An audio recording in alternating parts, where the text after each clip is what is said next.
신앙생활에는 여러 가지가 있습니다. 봉사도 있고 헌금도 있고 구제도 있고 말씀도 있고 기도도 있고 여러 가지가 있는데 모든 부분들이 다 소중하고 중요하고 역할들이 있지만 그 중에서도 제일 중요한 것은 말씀이라고 할 수가 있습니다. 그래서 이제 종교개혁 500주년을 맞이해서 종교개혁자들이 외쳤던 오직 말씀, 오직 믿음, 오직 은혜, 오직 십자가, 오직 예수 십자가, 오직 하나님께 영광, 이 모든 것들을 추격해 보면은 오직 말씀이라는 부분 안에 다 들어있는 것이죠. 그래서 기독교는 말씀의 종교라고 할 수가 있습니다.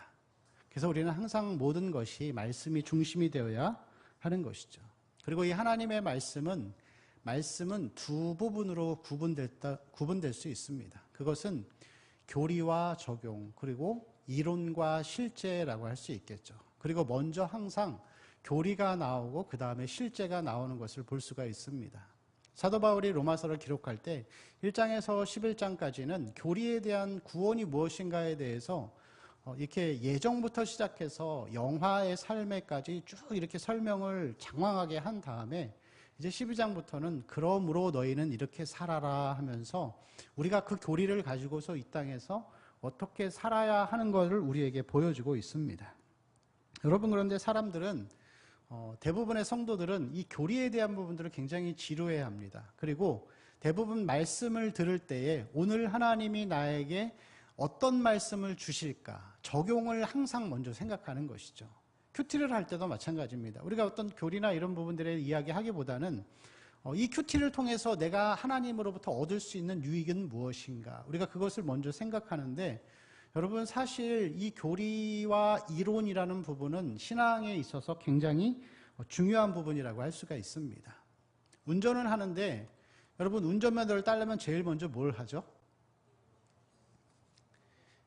시험을 보죠. 예. 제 친구 중에 한 녀석은 시험을 보다 떨어지다 못해가지고 이 한 장을 다 못 쓰는 거예요.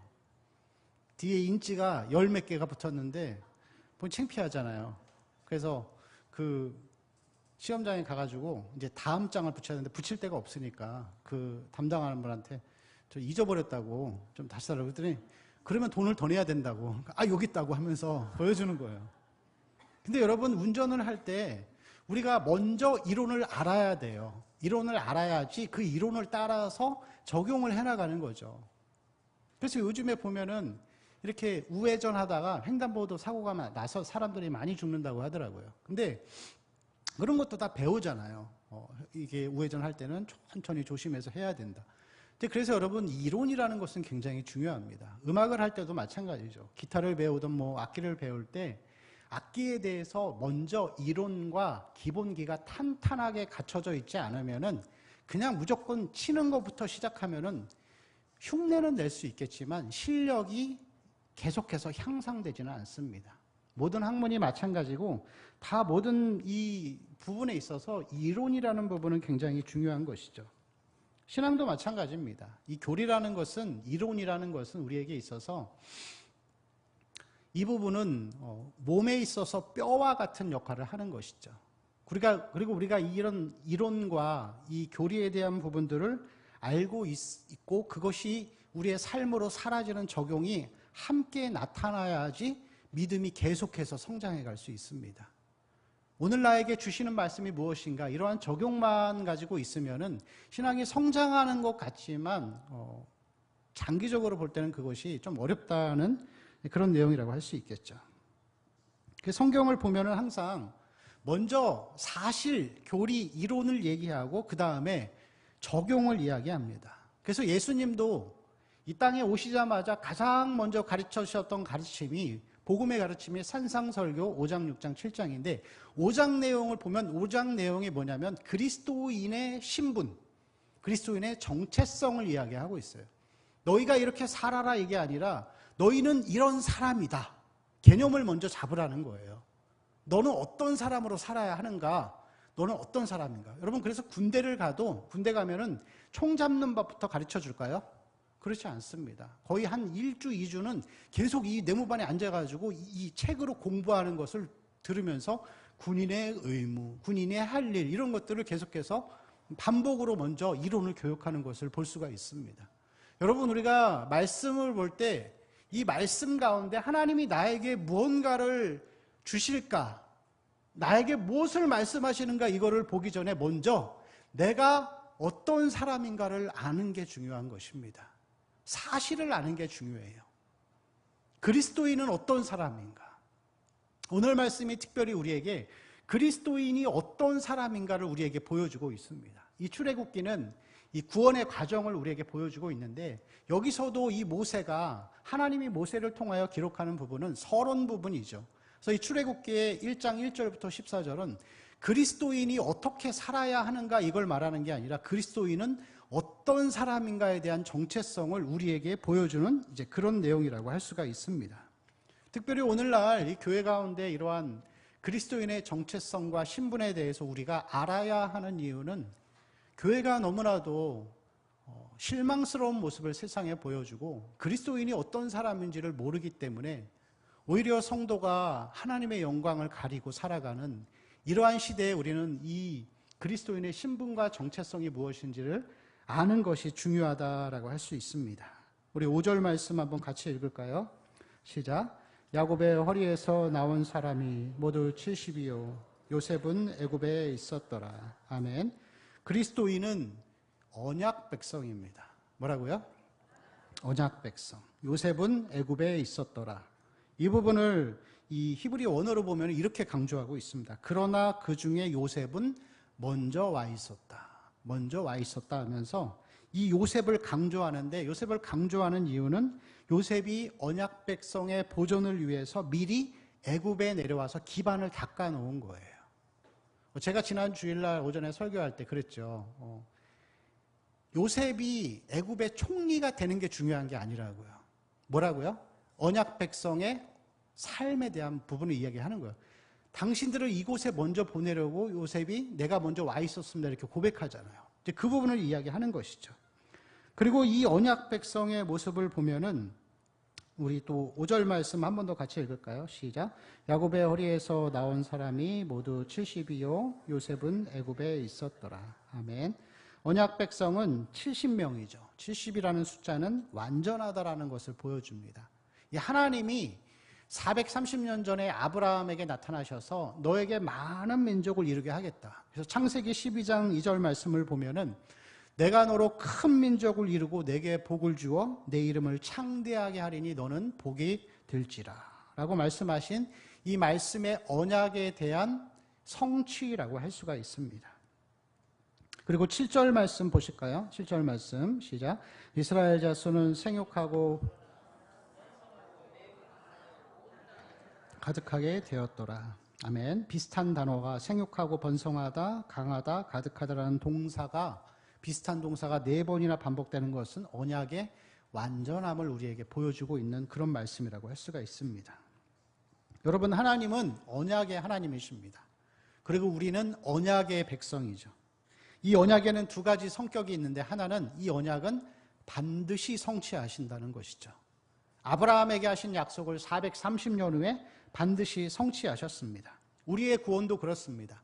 창세전에 우리를 선택하시고 우리를 어느 시점에 구원해 주셨으면은 구원 이후에는 죄 가운데 살아도 천국 백성인 것이죠. 언제나 천국 백성이고 언제나 하나님의 자녀인 것은 확실한 보장을 보여주고 변함없으시다라는 것을 우리에게 보여주는 것이죠.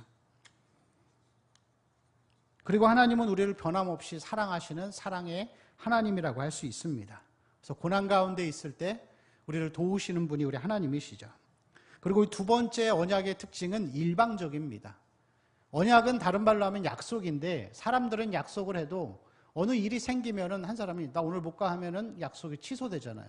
근데 하나님의 약속은 절대로 취소되는 일이 없고, 취소되는 일이 없으면서 쌍방이 약속한 사람의 약속이 아니라 하나님이 일방적으로 선포하시고 약속해 주신 거예요. 이 아브라함이 잘해서가 아니라 이스라엘이 잘해서 그들을 언약 백성으로 삼아주시고 선택해 주신 게 아니라는 것이죠. 여러분, 저와 여러분이 그럴 만한 자격이 있어서 하나님이 구원해 주신 게 아닙니다. 세상에 나가보세요. 우리보다 선하고 착한 사람 무지하게 많습니다. 우리의 선행과 상관없이 우리를 사랑하시기 때문에 우리를 구원해 주신 것이죠. 여러분, 저의 삶도 그렇습니다. 목사로서 하나님이 우리 성도들 중에서 제일 훌륭한 사람을 선택해가지고 저를 뽑아주신 건 아니에요. 끄덕끄덕 하시면 안 됩니다.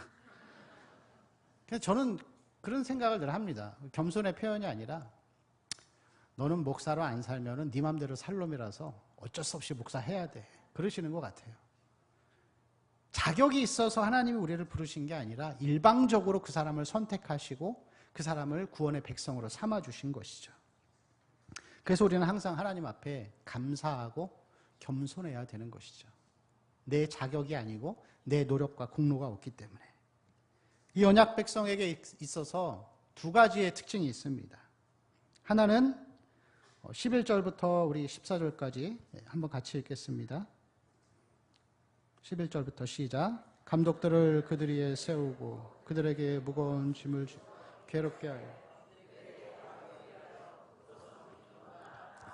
건축하게 아니라 그러나 학대를 받을수록 더욱 번성하여 퍼져나가니 애굽 사람이 이스라엘 자손으로 말미암아 근심하여 이스라엘 자손에게 이를 엄하게 시켜 어려운 노동으로 그들의 생활을 괴롭게 하니 곧 흙이기와 벽돌 굽기와 농사의 여러 가지 일이라. 그 시키는 일이 모두 엄하였더라. 아멘. 언약 백성의 특징은 고난이 있습니다. 11절 말씀과 14절 말씀을 보면은 괴롭게 하여 이렇게 두 번이나 기록하고 있죠. 여기서 괴롭게 한다라는 것은 마라르 해서 뭐랑 비슷하죠? 마라랑 비슷하죠. 마라, 쓴물이란 뜻이죠. 이것은 육체적, 정신적인 고통을 이야기하는 것이죠. 그리고 13절과 14절에 또 동일하게 나오는 두 개의 단어, 하나의 단어가 있는데 엄하게라는 단어죠. 엄하게 다스리다. 엄하게. 13절과 14절에 이것은 가루가 될 정도로 빻아서 짓이기는 그런 상태를 가리킵니다. 이 성경 그 신약에서는 이것이 신약에서는 환란, 트리뷸름이라고 해서 이것은 여러분 그 시골에서 옛날에 도리깨질 하는 거 있죠. 곡식을 빻아가지고 껍질을 까고 다 이렇게 분해시키는 그런 것을 우리에게 보여주고 있는 것이죠. 그래서 언약 백성의 첫 번째 특징은 고난과 고통이 많아요. 여러분, 이스라엘 백성이 애굽에서 왜 핍박당했죠? 이스라엘 사람이니까. 잘못해서 받은 게 아니에요. 애굽 사람이면 핍박받을 이유가 없는 것이죠. 우리 소망은 이삭과 같이 살고 싶어 해요. 저도 그랬습니다. 이삭만큼 성경에서 큰 고난이 없었어요. 그렇게 편안하게 살았던 사람이 없더라고요. 그래서 사람들은 보통 이삭처럼 살고 싶고 편안하게 살다가 자다가 천국 가고 싶은 그 소망이 다 있죠. 그리고 본성적으로 우리는 복에 집중하게 되어 있습니다.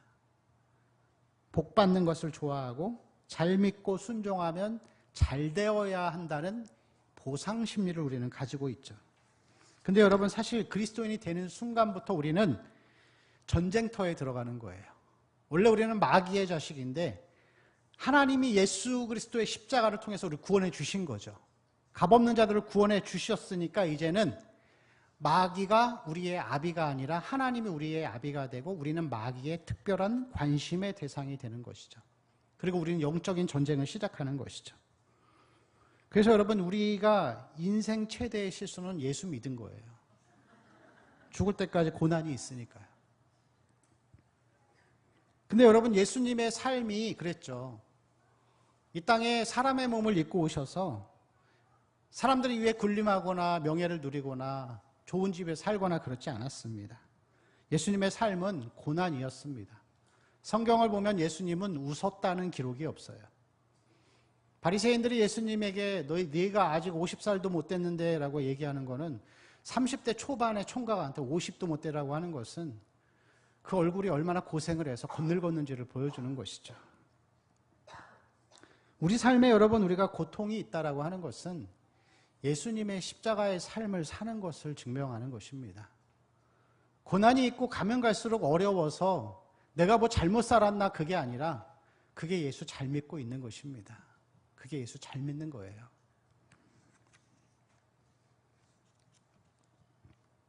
우리에게 만약에 이 고난이 없다면 그 사람은 너무나 연약한 신앙인이거나 아직 예수를 모르는 사람일 것입니다. 그런데 여러분, 중요한 것은 우리에게 고난만 있다면 그리스도인은 만큼 불쌍한 사람들이 없는 것이죠. 그리스도인에게는 첫 번째 특징이 고난의 삶이 있지만 두 번째는 강성함의 삶이 있습니다. 우리 7절 한번 같이 읽을까요? 시작. 이스라엘 자손은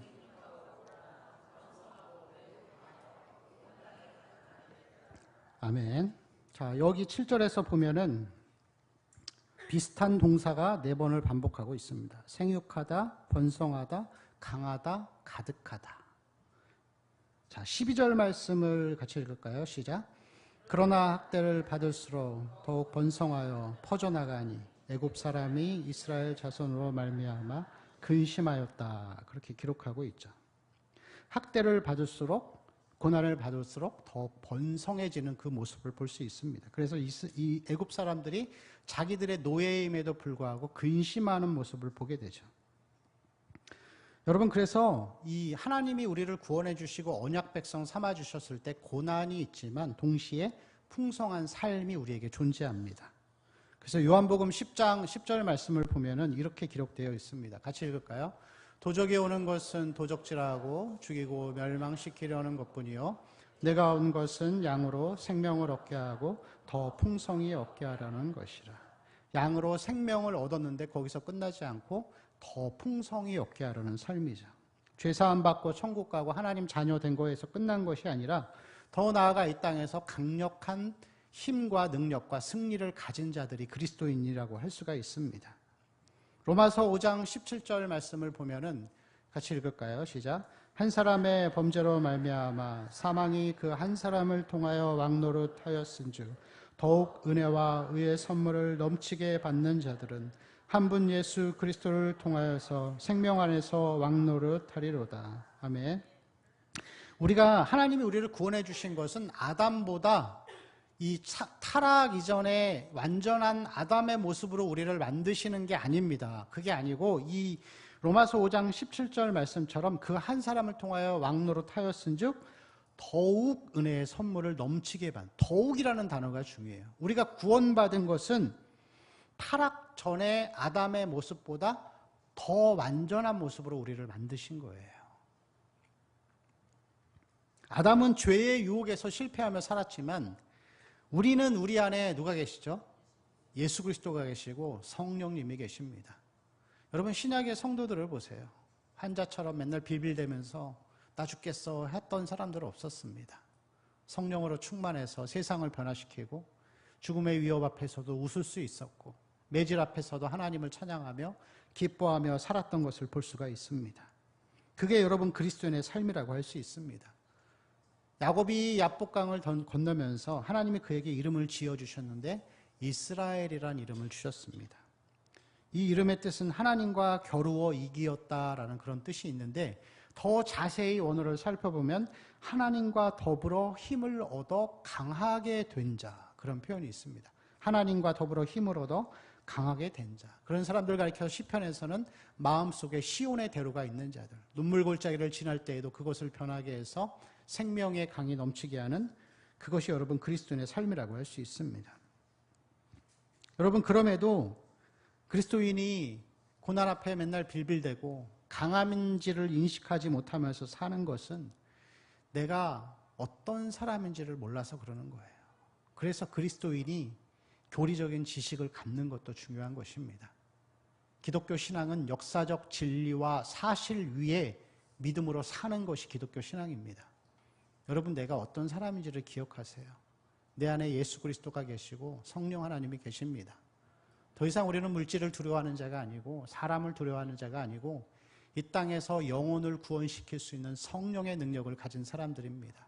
내가 하나님 앞에 무릎을 꿇고 기도하고 은혜를 구하고 간구하면 예수 그리스도가 행하신 일들보다도 우리는 더 큰 놀라운 능력들을 행할 수 있는 것이죠. 그럼에도 불구하고 우리가 그렇게 살지 않는 이유는 경건의 삶이 없기 때문이고 우리 삶 가운데 이러한 그리스도인이 어떠한 사람인지를 몰라서 그러는 것이고 죄 가운데 빠져 있기 때문에 그런 것이라고 할 수 있습니다. 여러분, 그리스도인의 삶은 그래서 항상 이 고난과 강성함이 함께 가는 사람입니다. 이것은 절대로 분리되지 않습니다. 고린도후서 6장 10절 말씀을 보면은 사도 바울이 그렇게 고백합니다. 같이 읽을까요? 근심하는 자 같으나 항상 기뻐하고 가난한 자 같으나 많은 사람을 부욕해 하고 아무것도 없는 자 같으나 모든 것을 가진 자로다. 아멘. 고난만 있다면 우리는 허약한 그리스도인이 될 수밖에 없는 것이죠. 그러나 강성함만 있고 고난이 없으면 그들은 위험한 그리스도인이라고 할 수 있습니다. 예수 그리스도를 믿는 자는 고난과 강성함을 함께 가지고 살아가는 사람이죠. 예수님이 그렇게 사셨습니다. 십자가의 고난을 당하시고 멸시와 모욕을 당했지만 동시에 그 가운데에서 병자를 고치고 능력을 행하면서 죽은 자를 살리고 많은 사람들에게 음식을 먹이고 무리를 걸으시고 이 놀라운 능력들을 행하셨습니다. 그래서 여러분 그리스도인의 삶은 고난과 강성함이 함께 가는 그런 삶이라고 할 수가 있습니다. 그리스도인들이 이 애굽에서 노예로 살았지만 그들은 핍박을 받고 학대를 받을수록 더욱더 강성한 자들, 애굽인들에게 두려운 대상으로 살았던 것을 볼 수가 있습니다. 세상이 감당할 수 없는 자들, 그것이 그리스도인의 삶이라고 할 수가 있습니다. 저는 어머니가 일찍 돌아가셨습니다. 30년 동안 좀 당뇨를 앓으시다가 60이 안 돼서 돌아가셨는데 어머니가 저는 돌아가시고 나서 아버지가 한 3년이 안 돼서 또 돌아가셨습니다. 어려운 일들이 계속 나타나는데 근데 저희 어머니는 돌아가실 때 저에게 형님이 한 명 있고 제가 있는데 우리 두 형제에게 집을 한 채 딱 이렇게 물려줄 줄 알았는데 그게 아니고 빚을 좀 남겨주시고 가시더라고요. 그리고 남아있는 우리 알코올 중독 아버지와 아버지를 우리는 어떻게 감당해야 할까 이제 그런 모습을 봤을 때 사실 어머니가 돌아가시고 나서 제가 목사가 됐는데 1년 동안 방황을 했어요. 제 마음속에 그런 마음이 있었습니다. 우리 어머니에게도 이 꿈이 있었고 하나님을 향한 비전이 있었는데 너무 일찍 돌아가시니까 제 마음속에 다시 그 아픈 가운데 편찮으시다가 다시 건강해지실 줄 알았어요. 하나님의 뜻이라면. 근데 그게 아니라 그냥 돌아가시더라고요. 근데 제 마음속에 하나님을 향한 원망이 자꾸 생기는 거예요.